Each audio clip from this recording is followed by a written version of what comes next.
Shortly after midnight on November 15, 1942, Japanese searchlights pierced the pitch-black waters of Iron Bottom Sound, locking onto the battleship USS South Dakota. Heavy enemy shells immediately began tearing her superstructure apart in a relentless execution. Yet just 8,400 yards away, slipping quietly through the blind night, another American dreadnought watched the slaughter in total silence. Aboard the USS Washington, operators stared at a glowing green radar screen, tracking the massive Japanese fleet and aiming their own 16-inch guns at a target no human eye could actually see. How did this bizarre tactical nightmare happen? And why was the Washington simply waiting while her sister ship was being dismantled in the dark? The answer lies at the climax of the Naval Battle of Guadalcanal, one of the exceptionally rare dreadnought versus dreadnought night engagements of the entire Pacific War. This is the story of how a catastrophic American electrical failure, deep-seated Japanese overconfidence, and the cold mathematical discipline of Admiral Willis A. Lee collided to systematically dismantle the pride of the Imperial Japanese Navy in just 7 brutal minutes. It is a highly technical and psychological clash that defies traditional narratives of blind heroism. The mythology of this battle often credits the outcome entirely to the invention of radar. But the raw machinery meant nothing without the obsessive preparation of the men interpreting its glowing green signals. To understand how an American battleship ended up lurking invisibly in the dark while its fleetmate absorbed a terrifying barrage, we have to rewind to the desperate strategic hours leading up to this midnight slaughter. By mid-November 1942, the American grip on Guadalcanal was hanging by a frayed thread. The entire campaign revolved around a single muddy airstrip called Henderson Field. If the Americans lost control of the runway, they would lose the island, and the entire Allied strategy in the Pacific would fracture. The Imperial Japanese Navy understood this calculus perfectly. To finally neutralize Henderson Field, Vice Admiral Nobutake Kondo was dispatched with a heavy bombardment force, spearheaded by the fast battleship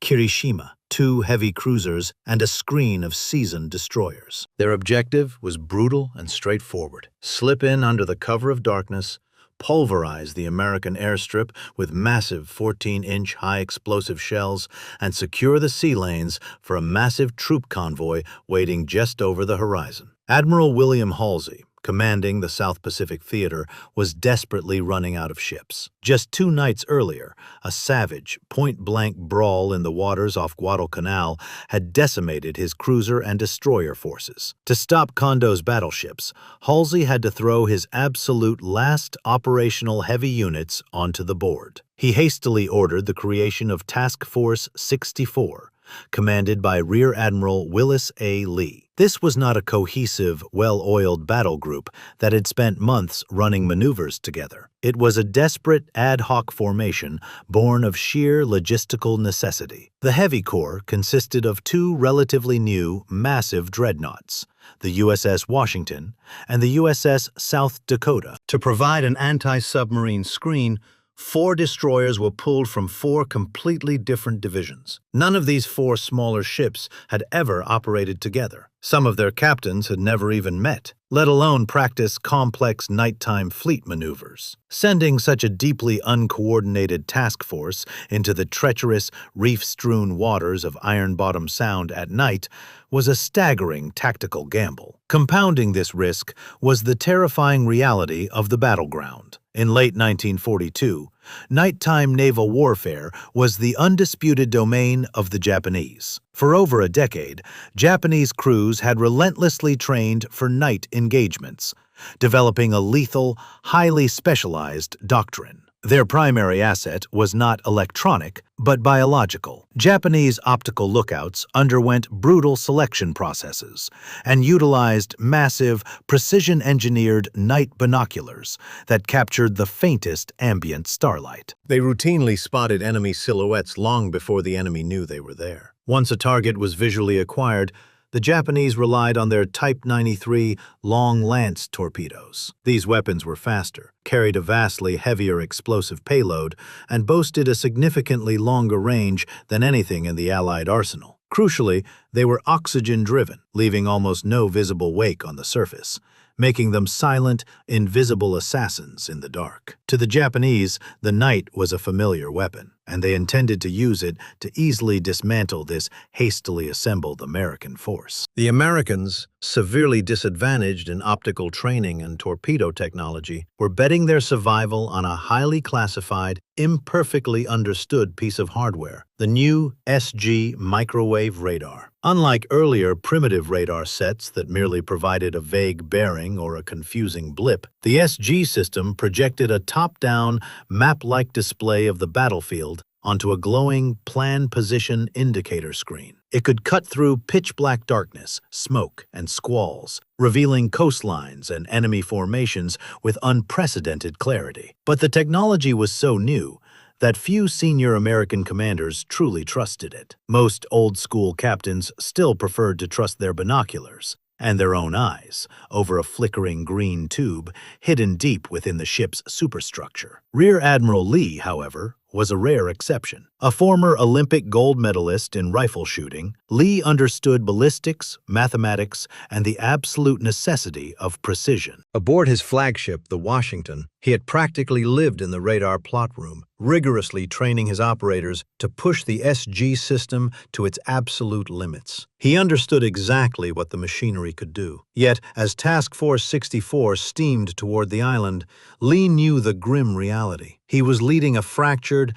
completely untested unit into a claustrophobic maritime arena to fight the masters of the night. The stage was now set for an asymmetric collision. A desperately improvised American fleet, relying on an unproven electronic edge, was sailing straight into the narrow, pitch-black waters to face a highly synchronized Japanese execution squad. This fragile technological advantage was about to be violently tested in one of the most chaotic naval environments on Earth. The theoretical advantage of American radar evaporated the moment the fleets collided in the claustrophobic darkness of Iron Bottom Sound. Shortly after 11:15 p.m., Japanese visual lookouts proved their deadly reputation, spotting the American formation and unleashing a sudden barrage of gunfire and oxygen-driven long-lance torpedoes. The result was instantaneous and devastating. The 4 ad hoc American destroyers intended to shield the battleships were systematically annihilated. The USS Preston and Walk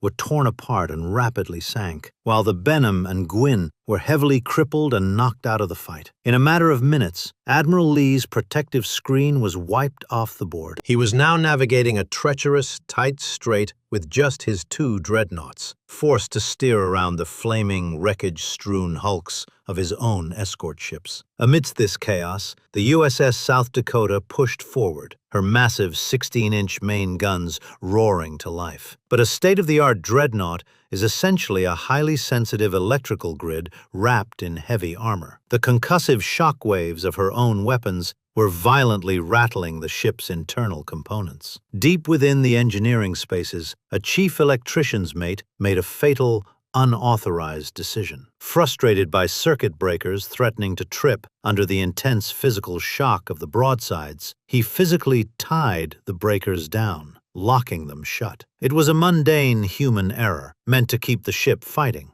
But when a short circuit inevitably occurred, the jammed safety breakers could not pop open to isolate the fault. A catastrophic power surge cascaded through the South Dakota. In a matter of seconds, the entire battleship suffered a massive electrical failure. The glowing SG radar screens died. The sophisticated fire control computers went blank. The heavy electric motors that turned the gun turrets ground to a halt, and interior communications fell entirely silent. The pride of the American fleet was instantly reduced to 45,000 tons of blind, drifting steel. Stripped of her technological edge, the powerless dreadnought glided directly into the ambient light of the burning American destroyers. Illuminated against the flames, the completely defenseless South Dakota was now perfectly silhouetted in the darkness, drifting silently as an unmissable target. From the bridge of the Japanese heavy cruiser Atago, Vice Admiral Nobutake Kondo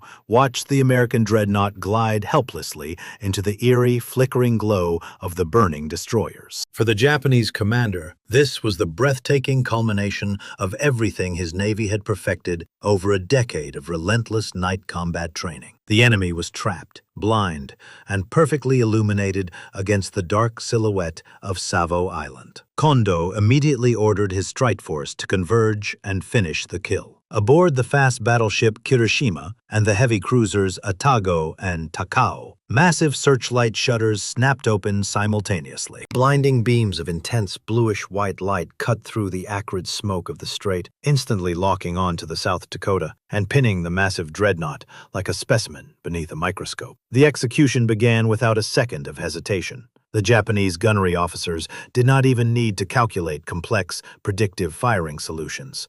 The target was visually locked, heavily damaged, and barely maneuvering. Salvo after salvo of heavy 8-inch shells from the cruisers and massive 14-inch armor-piercing rounds from the Kirishima tore across the narrow, claustrophobic waters of Iron Bottom Sound. The physical impact was horrific. The South Dakota's towering superstructure absorbed the absolute brunt of the punishment. Enemy shells sheared off her radar antennas, shredded her delicate communications arrays, and detonated violently against her armored bulkheads. Shrapnel swept across the exposed decks, sparking raging cordite fires that only made the ship an even more unmissable, glowing target in the night. Deep inside the armored citadel, the American crew was effectively deaf and blind, fighting a desperate, losing battle simply to restore electrical power while their ship's upper decks were being systematically dismantled above them. Aboard the Japanese flagship, the psychological atmosphere rapidly shifted from tense nighttime vigilance to an overwhelming, predatory confidence. Admiral Kondo surveyed the burning wreckage of the American destroyers and the now helpless silhouette of the solitary battleship, absorbing his fleet's devastating broadsides. From his perspective, the complex tactical geometry of the strait was now entirely solved. His pre-battle intelligence had suggested the Americans might possess a few heavy cruisers, or perhaps one desperately deployed battleship thrown into the meat grinder to defend Henderson Field. Now, seeing the South Dakota trapped, burning, and crumbling under his guns, Kondo logically concluded that the entire American operational strength was accounted for and effectively neutralized. The battle was won. What remained was merely the violent formality of sinking the survivor. This single, arrogant assumption fatally altered Japanese behavior for the rest of the night. The strict discipline doctrine of maintaining 360-degree situational awareness rapidly evaporated. The heavy guns of the Kirishima, Atago, and Takao remained entirely fixated on the burning South Dakota. The Japanese lookouts, historically the most lethal and observant watchmen on the open ocean, suffered a catastrophic collapse of visual discipline. Their binoculars and highly advanced optical rangefinders were utterly mesmerized by the spectacular destruction unfolding within their own searchlight beams. By fixating entirely on the kill directly in front of them, Kondo's elite force committed the ultimate, unforgivable sin of naval warfare. They completely ignored their dark, unlit flank. They had absolutely no idea that just a few miles away, hidden in the pitch-black void completely beyond the reach of their searchlights, a second intact American dreadnought was quietly stalking them. The bridge of the USS Washington was a study in absolute terrifying contrast. While the South Dakota was trapped in a blinding inferno of searchlights and detonating explosives, the Washington slipped through the treacherous waters of the Sound in total darkness and absolute radio silence. Below decks, locked inside the claustrophobic Combat Information Center, the atmosphere was sterile, mathematical, and agonizingly tense. The glowing green sweep of the SG microwave radar screen painted a picture of the battlefield with terrifying, unprecedented clarity. Admiral Willis A. Lee stood silently by the plot, watching the glowing blips that represented the pride of the Imperial Japanese Navy. The advanced microwave radar did not care about the dark. It easily pierced the heavy smoke, the obscuring distance, and the optical supremacy of the Japanese lookouts. The American operators tracked the massive, distinct returns of the Kirishima and are escorting cruisers with cold precision. They plotted the enemy's exact course, calculated their speed, and measured their precise distance. The firing solution actively feeding into the Washington's state-of-the-art analog fire control computers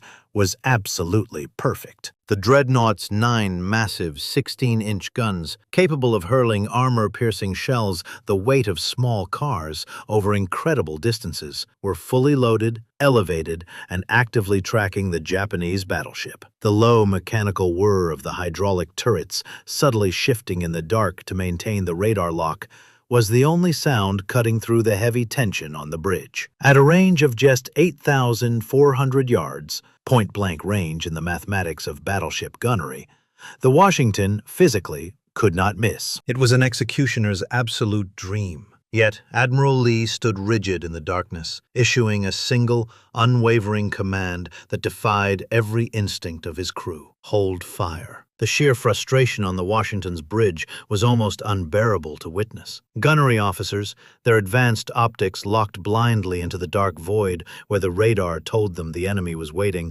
pleaded for permission to unleash the main battery. Through their glass, they could clearly see the brilliant flashes of the Japanese guns. They could see the blinding searchlights illuminating the South Dakota, and they could watch the terrifying, fiery impacts tearing their sister ship apart piece by piece. The psychological pressure placed on the American commander was crushing. Men were actively dying on the South Dakota, taking a horrific beating to protect an island airstrip, and the Washington possessed the raw, calculated firepower to instantly vaporize her tormentors. But Lee flatly refused to pull the trigger, bound by the rigid, mathematical limitations of his own greatest technological advantage. The highly classified SG radar was a miraculous tool for plotting position and distance, but in the autumn of 1942, it possessed one fatal, paralyzing flaw. It could not identify friend from foe. A glowing green blip on a cathode ray tube did not carry a national flag. It did not broadcast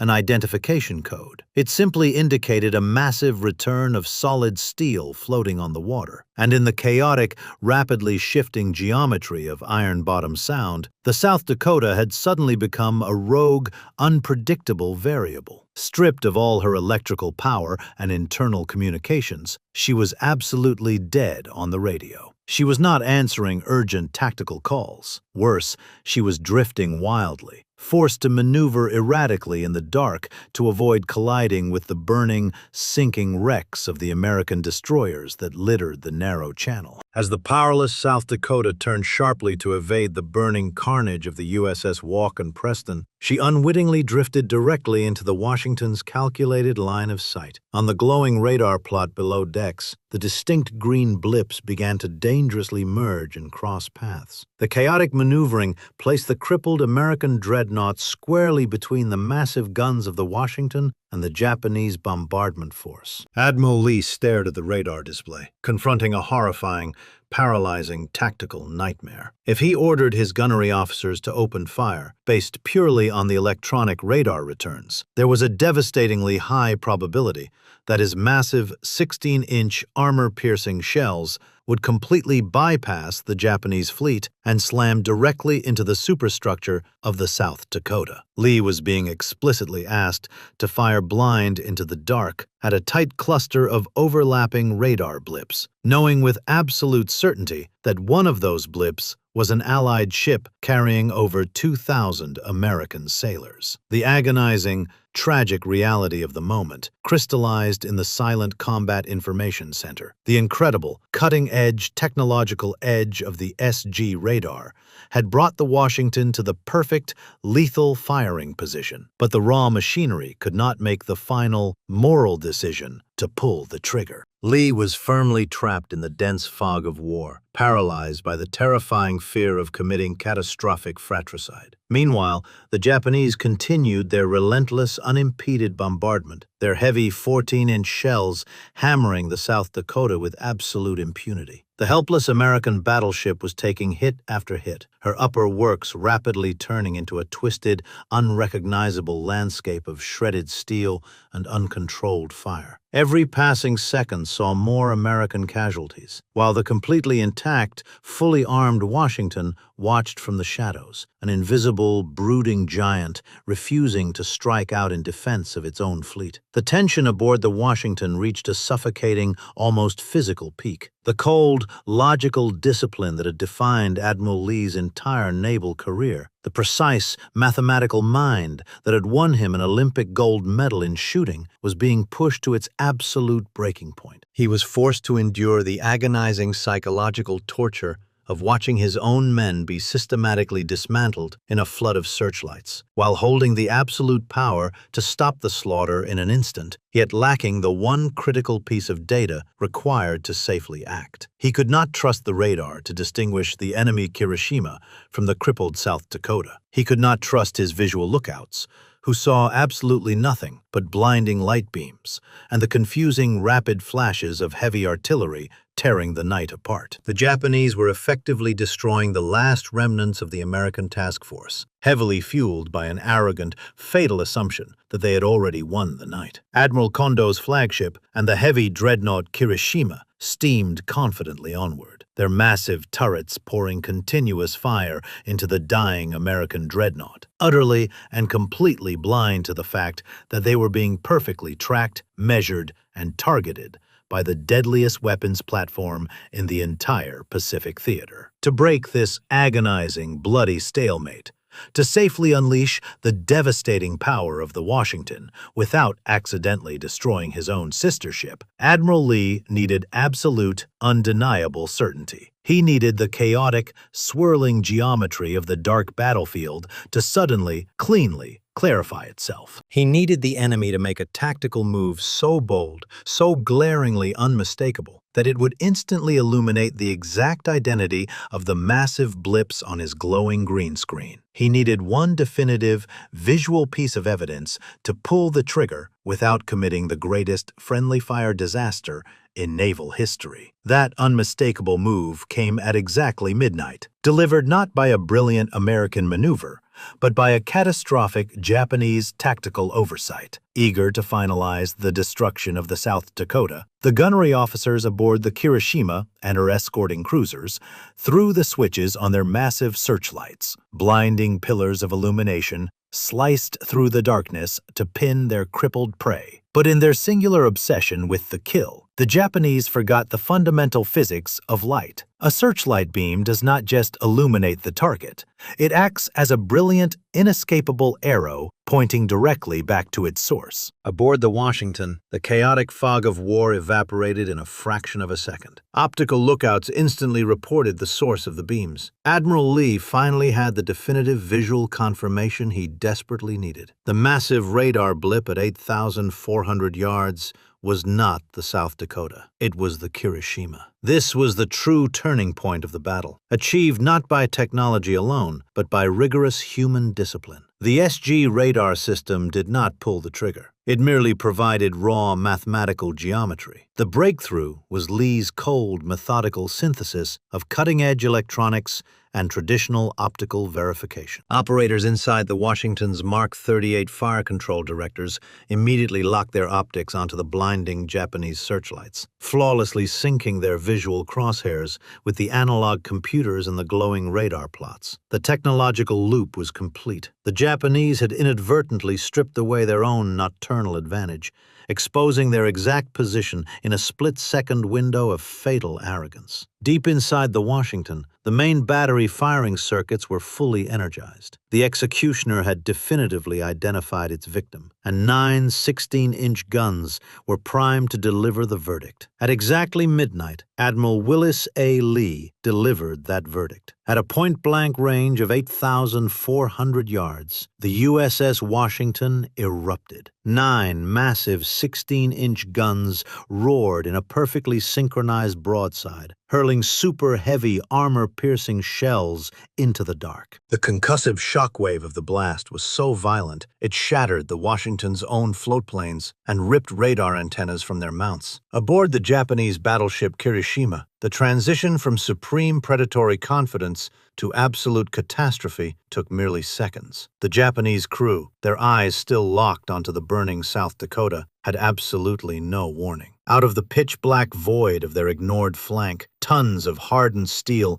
slammed into their vessel with devastating kinetic energy. The American fire was mathematically flawless, guided by the cold precision of the SG radar and the optical lock on the Japanese searchlights. For 7 brutal, uninterrupted minutes, the Washington systematically dismantled her adversary. The volume of fire was staggering. At least 20 16-inch armor-piercing shells, each weighing 2,700 pounds, smashed into the Kirishima. They punched through her outer armor, detonating deep within her engineering spaces. Simultaneously, 17 5-inch secondary shells shredded her upper superstructure, obliterating the very optical lookouts and searchlights that had inadvertently exposed her position. The physical destruction of the Japanese dreadnought was immediate and catastrophic. Raging internal fires rapidly consumed her lower decks. Critical hydraulic systems failed instantly. A massive, crippling hit shattered her steering gear and jammed her rudder, forcing the burning Leviathan into an uncontrollable, agonizing turn to starboard. She was functionally destroyed before her command staff could even comprehend where this apocalyptic barrage was originating from. The majestic flagship, the pride of the Imperial Japanese Navy that had confidently steamed into Iron Bottom Sound to secure the island just moments before, was reduced to a blazing, unmanageable wreck in just 420 seconds. The lethal geometry of the night had been violently solved, resolved in an overwhelming, catastrophic release of kinetic energy. A few hours after the heavy guns fell silent, the crippled Kirishima, her rudder irreparably jammed and her hull taking on massive amounts of water, was quietly scuttled by her own crew. The majestic dreadnought slipped beneath the dark waves of Iron Bottom Sound, taking with her the Imperial Japanese Navy's last desperate bid to recapture Guadalcanal. With Vice Admiral Kondo's bombardment force completely shattered, Henderson Field remained untouched. The vital airstrip launched its strike aircraft the following morning, annihilating the incoming Japanese troop convoy and effectively securing the entire strategic campaign for the Allies. But the true legacy of this brutal midnight clash extends far beyond the tactical map. The sinking of the Kirishima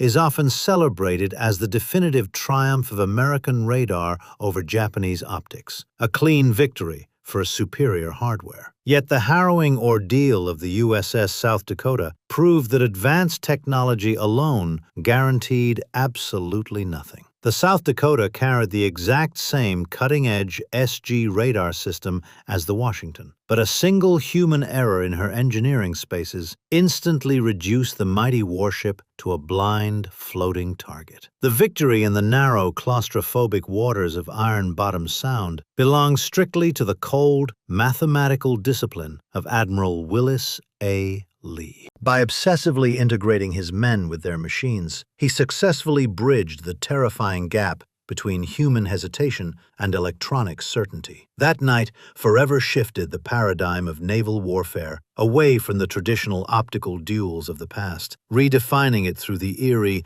modern image of a silent dreadnought methodically executing an unseen enemy, guided only by a glowing green screen in the pitch-black void. In the sprawling metal graveyard of Iron Bottom Sound, the Imperial Japanese Navy was defeated not by a more courageous enemy, but by a completely unseen executioner. The undisputed masters of nocturnal combat were systematically dismantled by an adversary who fought the defining moments of the battle entirely through the cold reality of a glowing green screen. It was a stark, brutal realization that human eyes were no longer the ultimate weapon, forever burying the old era of surface warfare in the dark, silent depths of the Pacific.